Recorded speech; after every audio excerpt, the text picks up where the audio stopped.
graph this one thing based on these 4 pieces of information, we have to figure out what are they telling us.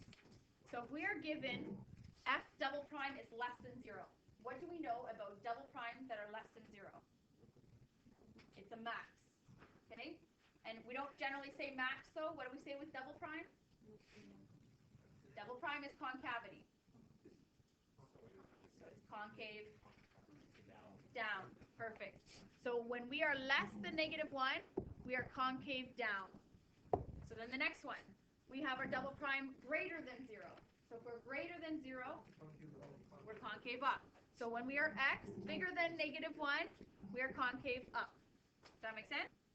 If we look at f double prime at -3, what does that mean if we are the first derivative?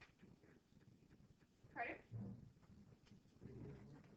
At x equals 3, we have a local max based on that inequality that was given. Same idea with the 1. So we are at x equals 1. We are a single prime. So we're local max or local min. And we are local min because that would be under here would be concave up. So at x equals 1, we're a local min.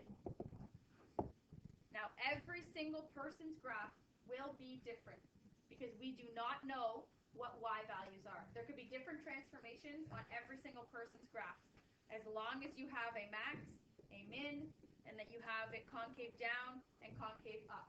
So we know there has to be a max at -3. So I'm going to put it here.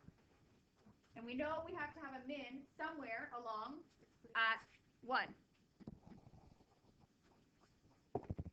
From -1 to this spot, we have to be concave down, which makes sense because we have to have a maximum.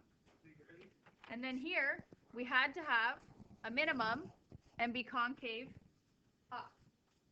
You basically can just connect here, and that can be your graph. And the cool part you can see is, what did we remember? Think about the second derivative chart we did. When we switched from concave up to concave down, what did that mean? Point of inflection. So do we have a point of inflection here? We have a point of inflection at -1. So this here is a point of inflection, which when you look at it, here, we're concave down, concave down, concave down. Once you hit that spot, it should be halfway between. This is just a sketch. But then you switch, and now you're concave up, concave up, concave up.